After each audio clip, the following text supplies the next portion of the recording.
Hello everyone, it's Christine here and I'm back for our stitch along. We are continuing with couching variations and moving on to couching trellis stitch for this session. So I have drawn myself a little hexagon shape because I thought, oh, I'll do something a bit different to what I've done for the other shapes.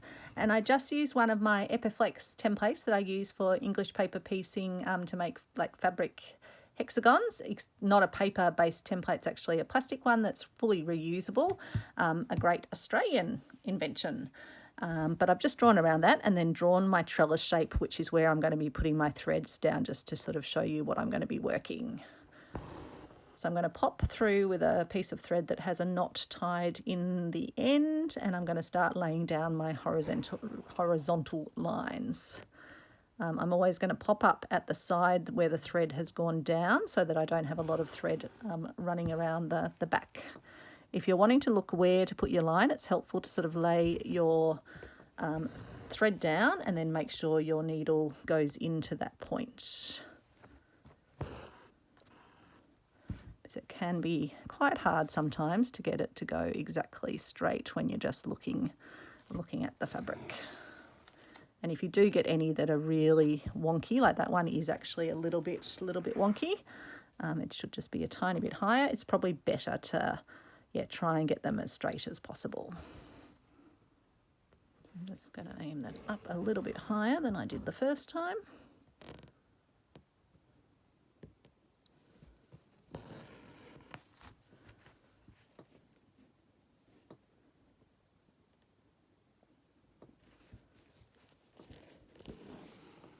So I hope you're having a great day or a great evening. It's Saturday night here and I've just been watching our Aussie girls, the Matildas, in the soccer, and such a nail-biting match. I'm not a sports watcher typically, but my goodness, this was a match down to the wire, down to the, I think they call it the penalty sort of shootouts where each team is getting a chance, one after the other, to try and get a goal, and the pressure that they must be under, it's amazing, particularly the ones that are defending the goal. It is demanding.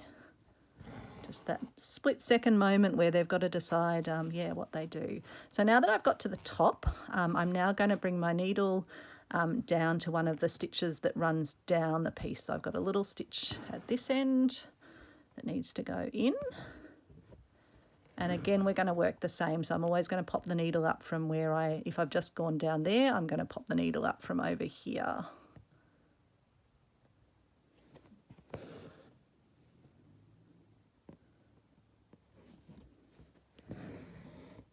And so you want these to be at right angles to your other stitches.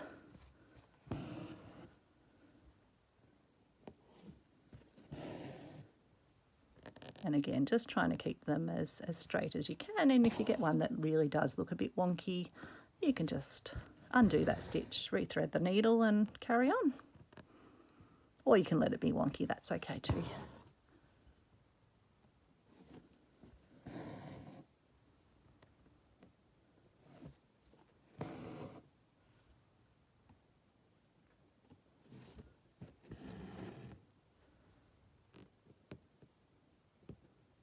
And our final little stitch down here. So that's our initial trellis done. And as you can see on the back, you just get those outline stitches because you're not doing the long stitches on the back. All the long stitches are on the front. So now we will thread with a contrasting colour. And I'll just tighten up my fabric again in the hoop. So with our contrasting colour, we probably will use red, I think, unless we wanted to use a contrasting blue.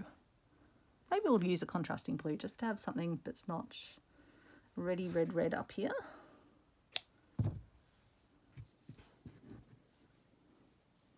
So I'll just thread our needle.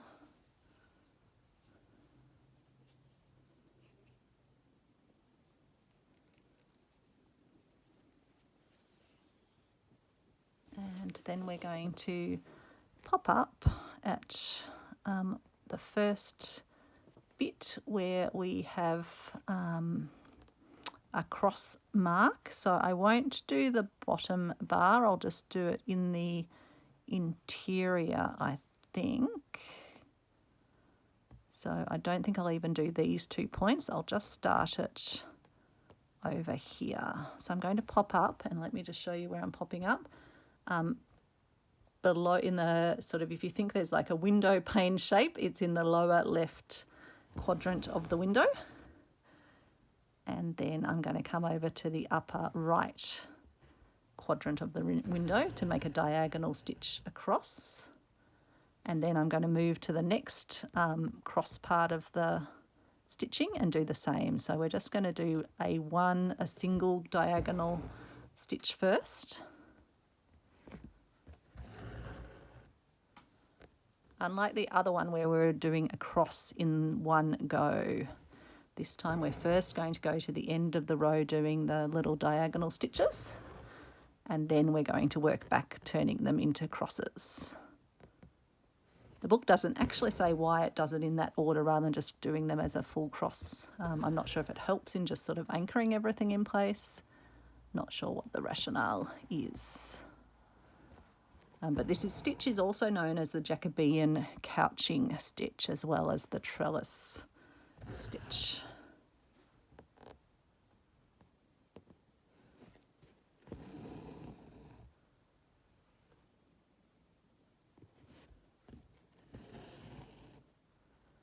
So pop then up to the next row and do our little diagonal stitches first.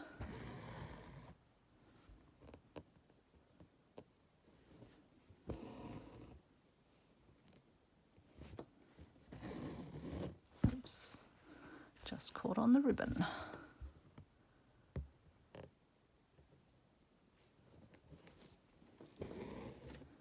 So I do hope you're having a lovely day. Hope you're getting some stitching time in, some crafting time in, even just some quiet time with a cup of tea or your beverage of pleasure. Got a cold cup of tea in front of me. I made it earlier today and haven't drunken it, but I will drink it. It's a lovely, what is it? It's a elderberry and echinacea tea, but it tastes really nice. It's a good one for winter, just to keep any bugs at bay. So now I'm going to work back across, putting in keep catching on that piece of ribbon.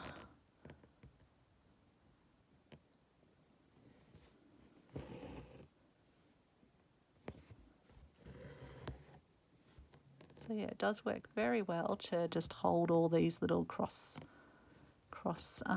strokes of longer thread in place. That's the whole idea of couching. You're couching something down so that it doesn't move on you, but also getting this decorative effect. It's quite nice because the darker blue is a thicker thread and this is just a thinner one, so that's just creating these little subtle dot details.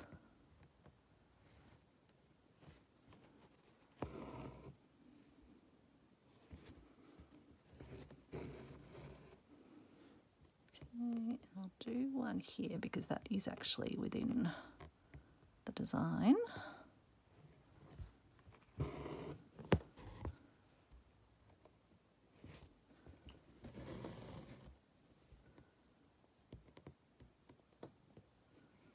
Oops, I've just pierced the thread. I was just trying to push the thread here a smidge over because it just looks like it's sitting a little bit crooked, but it might be okay.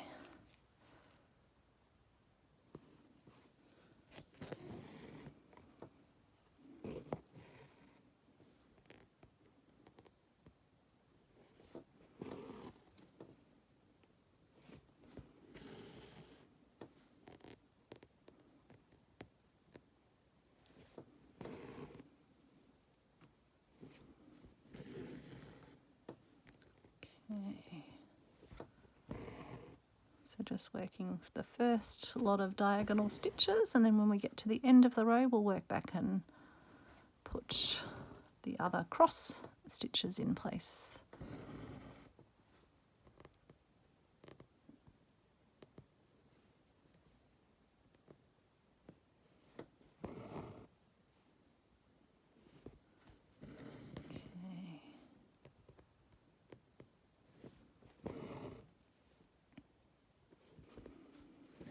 lovely dinner tonight of wood-fired pizza. It's nice to get takeaway once in a while.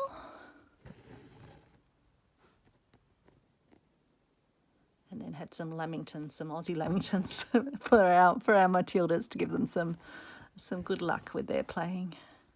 Any excuse for a lamington.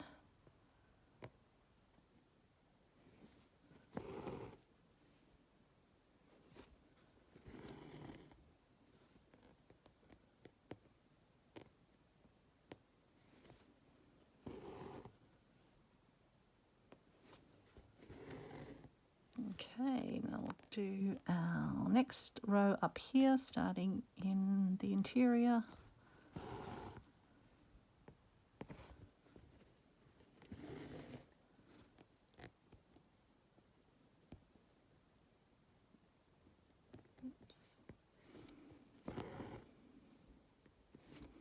Almost there.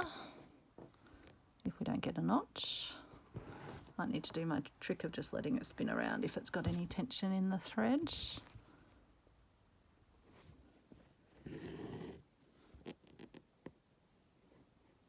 Oops, I think I just pierced the thread, so I'll just bring the needle.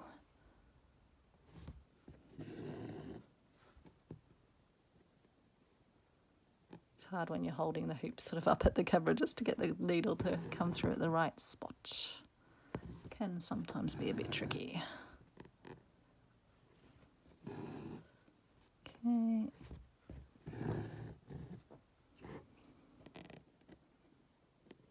Let me just check I don't have a knot on the back. Nope. Just sometimes it starts to feel a little bit different, but sometimes it can just be the last stitch is just caught in a different way. Always worth checking before you get too far on, because it's harder to get a knot resolved when you've already put in place stitches that are then holding.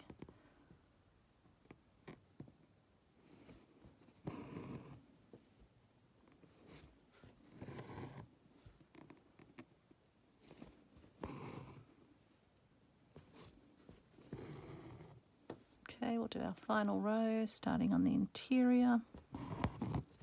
Oops, this time I do have a knot there. Knot resolved. And now we have a knot on the front. It's just getting, I think it's just the end of the thread catching a little bit. Oops, there we go.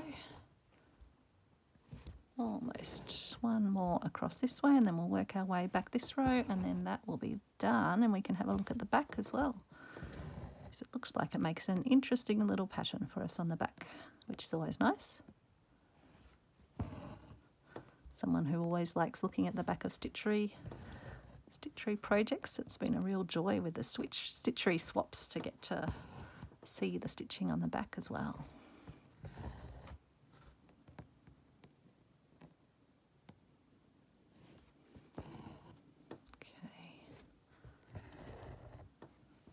So there we go, that's the front, which I think's ended up rather nice. Not sure in this light how, I think you can see the colour differentiation, but have a look how cute the back looks. You get a lovely little crossy stitchy pattern. That is very sweet.